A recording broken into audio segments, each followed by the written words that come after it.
plaît assez, même si je n'ai aucun problème à dire que je suis catholique. Vous dites que la droite est en déconfiture. Est-ce que la droite, politiquement, elle n'est pas là, en fait? Mais elle est là. Mais pour l'instant, c'est Marion Maréchal.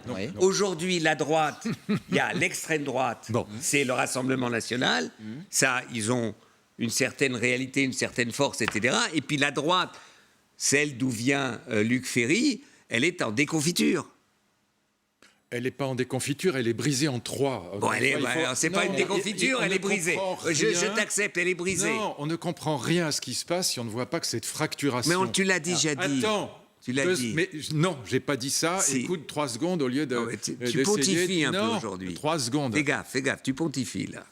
Mais non, mais toi, tu coupes la parole et en plus, ça te fait rigoler. Donc, oui, ça me fait rigoler parce que tu fais le petit Danny Cohn-Bendit 68 ans. La droite est divisée en trois. Elle est coupée en 3, comme je l'ai indiqué tout à l'heure. Et donc, ça signifie quelque chose, c'est que la bipolarisation centre-extrême est installée définitivement jusqu'aux prochaines élections. Mais la droite, ça ne changera pas. 8,48%, c'est laquelle? Vous disiez, il y a plusieurs droites. Qui a voté à votre avis pour voter Bellamy? Je vous l'ai dit.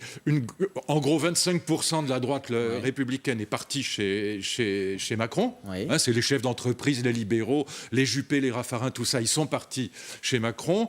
Et il y a une partie de la droite souverainiste, keynésienne, ça va avec, anti-européenne, qui est partie chez Le Pen ou Dupont-Aignan ou quelques autres du même tonneau. Et puis vous avez une partie de la droite catholique Manif pour tous qui est partie, qui a voté malgré tout pour Bellamy. Donc c'est pas que la droite soit morte, elle est là, elle est toujours là. Le problème c'est de savoir où elle va aller. Attends 2 secondes. Le problème, mais 2 secondes. Le problème c'est que la bipolarisation centre-extrême est installée. Donc Macron a perdu son pari.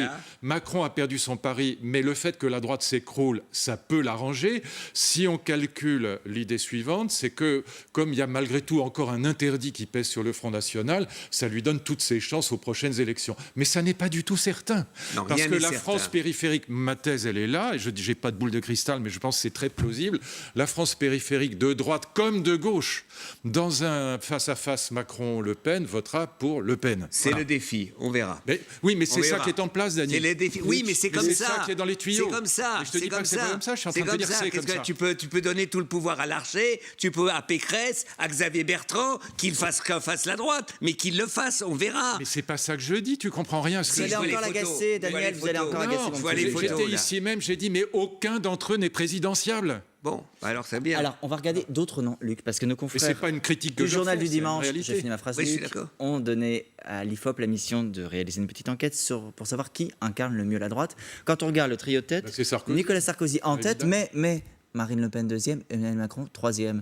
Qu'est-ce que fait la droite avec ça ? Eh bien justement, qu'est-ce qu'elle fait avec ça elle est fracturée, elle va aller dans les trois directions que je mais donc il n'y a plus de droite, il y a 3 droites, il y a 3 droites. Il n'y a plus de droite républicaine, c'est mort.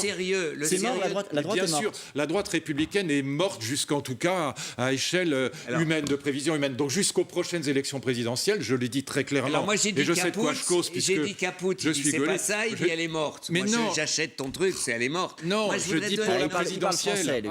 Oui, mais elle est toujours là. C'est ça le problème, c'est qu'évidemment elle est toujours là. Le problème il est, on a demandé à qui?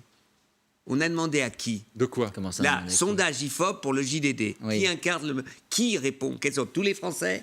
C'est un sondage représentatif, c'est comme toutes les enquêtes d'opinion. Oui, vous voyez, ce qui m'intéresserait... On n'a pas choisi des faux Français, Daniel. Non. On n'a pas choisi que des mauvais Français. Camarades. Il est taquin, Daniel Cohn-Bendit, aujourd'hui. Ce qui m'intéresserait, c'est de savoir ce que pense la droite. Ah. Oui, la droite, elle pense que Sarko est le meilleur, évidemment. J'ai pas besoin d'avoir une boule de cristal pour te le dire, ni d'avoir des sondeurs. La droite, elle plébiscite Sarko à 75%. En revanche, moi, je préfère un deuxième tour Macron-Sarko. Je préfère un deuxième tour Macron-Xavier Bertrand. Je préfère un deuxième tour Macron-Pécresse. Je préférerais un deuxième tour Macron, Yannick Jadot que Marine Le Pen. Eh bien, vous allez être déçu, Daniel Cohn-Bendit, peut-être en 2022. Vous risquez d'être déçu. Non, je préfère, mais je sais que ça ne sera pas le cas. Ah oui. Mais si on me demande... qui est-ce que vous préférez? Vous demandez bien Qui est-ce que vous préférez? Moi aussi, moi, je connais votre réponse à qu'est-ce que vous préférez. Moi, j'aimerais être un petit lièvre qui court dans la forêt, mais ça va pas arriver, tu vois. Donc, quand on regarde les scores, non, mais là, tu seras embêté, tu seras obligé de voter Macron. Dany. Alors, ça t'embêtera. Alors, vraiment, tu auras Marine Le Pen, Macron, et tu diras, ça m'embête, c'est pas ce que je voulais. C'est pour ça que je suis hostile à cette bipolarisation et que je souhaiterais que la droite se relève et que la gauche se relève, mais c'est pas le cas. Va brûler des sièges. Messieurs, on va regarder les scores, parce que je vous disais tout à l'heure, et ça a agacé Dany, non, ça m'agace pas du tout. Que le Rassemblement national était arrivé en tête. Mais quand on additionne le Rassemblement national, quand on additionne les Républicains, Debout la France, l'Union populaire et républicaine, les Patriotes, on arrive bon an mal an à 37% des voix. C'est la question que je voulais vous poser. C'est pour ça que Marion Maréchal dit que le Rassemblement national tout seul ne peut pas y arriver. C'est pour ça qu'elle veut. Mais même avec les Républicains, même avec Debout la France, elle n'est pas encore à 50%. Alors, on écoute juste ce que disait Marion Maréchal à ce sujet, comme ça, vous réagissez juste après. Ça change tout. On en revient toujours sur Marion Maréchal. Attendez, il y a Marion Maréchal qui est en embuscade. On écoute Marion Maréchal et vous réagissez juste après. Dany, Luc, Marion Maréchal. Je suis fière de mon engagement politique passé. Je ne renie rien de ce que j'ai fait, évidemment, au Front National. Je considère que le Rassemblement National, puisque c'est son nom aujourd'hui, est indispensable à la vie politique, mais je pense que malheureusement, il n'est pas suffisant. C'est simplement ça que je suis en train de constater. Il faut le dépasser. Et qu'il faut le dépasser, ou en tout cas, il faut permettre qu'il puisse y avoir d'autres voix qui s'expriment à travers d'autres mouvements courants qui puissent demain permettre, je l'espère, un grand, disons, compromis patriotique autour de cette idée de défense de la nation qui puisse aboutir à des coalitions gouvernementales, pourquoi pas, ou des alliances de circonstances à des élections. Donc c'est possible, cette alliance de toutes les droites? Ce qui manque, ce qui fait que le pourcentage est faible, on arrive à 37%, ce qui ne fait pas une majorité, c'est qu'il n'y a pas de leader. Si vous voulez, là où il y a quand même évidemment un reste de juste dans les analyses de René Raymond, c'est que la droite, il n'y a pas que la droite, tout le monde, tous les partis ont besoin, bonapartistes on dit, ils ont besoin d'un leader. Tant qu'il n'y a pas de leader et que vous avez un émiettement, c'est pas très séduisant, c'est pas très, c'est pas vendeur. Bon. Et donc si jamais il y a un leader, pour l'instant ce sera Marine Le Pen, c'est clair. S'il y a un leader qui est capable de rassembler cette droite, oui, je dis que tout est en place pour un scénario à l'italienne. Voilà. Personne, Dany, ne croyait à l'élection de Trump. Moi-même, j'ai dit bêtement, non, c'est pas possible. Voilà.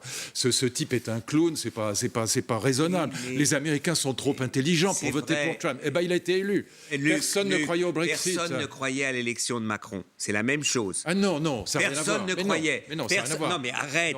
Tu me laisses faire quand même une phrase, tu dis tout de suite, ça n'a rien à voir. Je t'explique ce que ça a à voir. Non, c'est qu'il y a 2 ans avant, 2016, personne ne croyait en la capacité de Macron à être élu. Donc tu as raison pour Trump.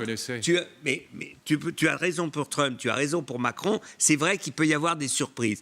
La différence aujourd'hui, c'est que les Français, dans leur majorité, connaissent Marine Le Pen, connaissent Macron. Peut-être qu'il y aura un troisième larron ou une troisième, j'en sais rien. Mais s'il n'y a pas, c'est pas le même cas de figure parce qu'on connaît. Et aujourd'hui, tout le monde sait, et ça peut arriver, Trump a gagné à cause de la très mauvaise campagne d'Hillary Clinton. Il ne faut pas l'oublier. Mais il me semble que vous avez dit il y a une semaine, Daniel Cohn-Bendit, vous me corrigez si je me trompe, que La République En Marche avait fait une très mauvaise campagne des européennes. Donc si elle fait vous reprenez la deuxième partie de ma phrase. Vous me corrigez après. Si elle fait une très mauvaise campagne des présidentielles en 2022... il peut perdre. Voilà. En tout cas, tout est en place. Ça, c'est vrai. Mais j'ai quand même dit, parce que je trouve que quand on me cite, il faut me citer complètement. Parce que la pensée complexe. Tu es pas pour j'ai dit, la République En Marche a fait une très mauvaise campagne et c'est lui qui l'a sauvé. Je sais. Bon, c'est ce que je voulais dire. Donc lui, il fera en tout cas une meilleure campagne que Nathalie Loiseau. On fait compte avec Daniel et c'est à vous. Allez, maintenant qu'on est d'accord. Vous atteindrez la lumière en partant, mais deux choses là-dessus, parce que c'est quand même... Ce qui se passe, c'est quand même extrêmement inédit, il faut bien le dire. Le face-à-face du centre et des extrêmes, à quoi il est lié? Il faut bien dire qu'il n'y a aucune tradition, j'allais dire philosophique, du centre. Il n'y en a pas. Vous avez une grande tradition anarchiste avec Proudhon, Bakounine. Vous avez une grande tradition socialiste avec Jaurès, avec Blum, avec Bernstein, avec Kautsky, etc. Vous avez une grande tradition communiste avec Marx, évidemment. Vous avez une tradition libérale géniale avec Tocqueville, Constant et tant d'autres. Vous n'avez pas de tradition politique centriste. Et donc, qu'est-ce qui va se passer? Deuxième remarque. Face au Front National. Qu'est-ce qui va se passer? C'est qu'on va avoir et ça tu as déjà commencé, pas méchamment, mais tu as déjà commencé, on va avoir un chantage en permanence. Ah, si vous ne votez pas, si vous ne soutenez pas Macron, c'est que vous faites le jeu du Front National. C'est ça qu'on va entendre maintenant. Moi, mes amis qui ont voté Macron, mes amis de droite, chefs d'entreprise, je ne vais pas citer des noms, qui ont voté Macron, ils me disaient, mais on ne peut pas faire autrement. On vote Macron parce que c'est le vote utile contre le Front National. Ça veut dire que le débat va être appauvri parce que ce sera un débat de chantage permanent. On a tous voté Chirac. On a tous voté. On a appelé à voter Chirac. On a manifesté contre le Front National. T'as vu le résultat. Mais ça, c'est autre chose. Ça affaiblit le débat démocratique. Il y a des moments. Mais ça, c'est pas la faute de Macron, la faute de Marine Le Pen. Mais laisse-moi dire une phrase avant que tu dises non. Je dis que demain, on verra. Deuxièmement, il y a une troisième possibilité, parce qu'il n'y a pas cette tradition, une troisième possibilité dans le débat, je ne dis pas qui peut gagner, c'est l'irruption de l'écologie. Pas simplement en France, dans d'autres pays, l'irruption de l'écologie qui, elle-même, change la nature du débat entre les deux autres. Dany, je vous promets qu'on parle d'écologie en longueur tout à l'heure. Quand les grandes traditions politiques fortes s'écroulent, oui, mais il peut y avoir de nouvelles traditions. L'écologie, le centrisme. Non, mais il peut y avoir une nouvelle tradition. C'est un affaiblissement du débat terrible. Il se développe aujourd'hui une nouvelle tradition libérale, écolo-sociale, que n'a pas encore trouvé Macron, mais qu'il doit trouver, d'après moi. Il y a une force écologique qui, justement, remettent en question certains fondamentaux de la société de production, et il y a une force du repli national, qui est l'extrême droite. Et le débat politique va se jouer entre ces trois mouvances d'idées. On va parler en détail de l'écologie, parce que vous avez raison, c'est important, et je ne voudrais pas qu'on l'escamote. Je voudrais juste qu'on termine. Messieurs, c'est le problème des Français. Sur la droite, j'ai encore une question à vous poser. Vous disiez tout à l'heure, Laurent Wauquiez est l'invité du 20h de TF1. Oui. Il va parler. Ça fait une semaine qu'il y a des voix dans sa famille politique qui disent qu'il doit démissionner. Luc, est-ce que vous partagez l'idée que Laurent Wauquiez doit démissionner ? Non, ça ne changera rien. Vous aviez une photo tout à l'heure où on voyait Larcher, Pécresse, je ne sais pas, Bertrand, je ne sais pas qui était là, Retailleau, enfin bon. Ils étaient tous derrière Fillon. Tous ces gens ont du talent, aucun, je le dis, c'est pas du tout insultant vis-à-vis d'eux, ce sont des amis, en plus je les connais tous. Bon, aucun n'est présidentiable aujourd'hui. Pour l'instant, à l'état ou à l'heure actuelle, à leur âge, aucun d'entre eux n'est présidentiable. Et je ne pense pas, Macron, c'est pour ça que je dis, ça n'a rien à voir, c'est un cas très particulier. La droite s'est effondrée pour les raisons qu'on sait, pour l'histoire de Fillon, et Macron était là, il est rentré dans le trou, très bien. Mais là, on ne construit pas en France un présidentiable, Macron étant l'exception des exceptions, en 3 secondes. Donc pour l'instant... Mais Wauquiez, lui, il est présidentiable ? Mais non, c'est pas la question. Non, mais dis non, allez, dis non. Non, c'est pas ça. Il n'est pas présidentiable. C'est pas ça que je dis. Il n'est pas présidentiable. Il est vraiment grave aujourd'hui. Oui. Je dis je l'ai dit, aucun d'entre eux n'est présidentiable, y compris évidemment Wauquiez. Mais changer Wauquiez ne changera strictement rien. Voilà. Donc je suis pas pour le départ de Wauquiez. Il n'a pas de part de responsabilité dans les 8% de LR. Si, évidemment que si. Moi, je lui ai dit, je ne vais pas faire état de nos conversations privées, mais je lui ai dit que quand il choisissait Bellamy, j'ai beaucoup de sympathie pour Bellamy à titre personnel, je ne partage pas du tout ses idées, on l'a compris, mais je pense que c'était une immense erreur de choisir quelqu'un qui ne représentait qu'un fragment du tiers de la droite. C'est ça qui s'est passé. Parce qu'encore une fois, ma femme, elle est catholique, elle est de droite, elle n'a pas voté pour Bellamy, parce qu'elle déteste Sens commun. Voilà, bon. Et donc, malgré tout, Bellamy était considéré, à tort ou à raison, comme proche de Sens commun et de la Manif pour tous. Donc, il n'a même pas réussi à réunir le catholicisme de droite. Voilà. Je trouve que quand un responsable politique se plante... il doit en tirer les conséquences. Donc Wauquiez doit partir. Il doit partir, il fait ce qu'il veut. Mais je veux dire qu'aujourd'hui... Oui, mais ça ne changera rien. Mais ça ne changera rien qu'il reste ou qu'il part. Oui. S'il reste, ça ne changera rien non plus. Non, je suis d'accord. Donc à partir de ce moment, c'est un problème personnel. Il s'est complètement planté et il en tire les conséquences. Comme d'ailleurs, la responsable, je reviens sur l'Allemagne, elle en tire les conséquences. Et ça Loiseau, ne marche alors, pas. Madame Loiseau. Non, mais elle ne sait, c'est pas vrai. Elle n'a pas fait le score qu'elle espérait, mais c'est pas elle la responsable. Et je trouve qu'à 0,9%,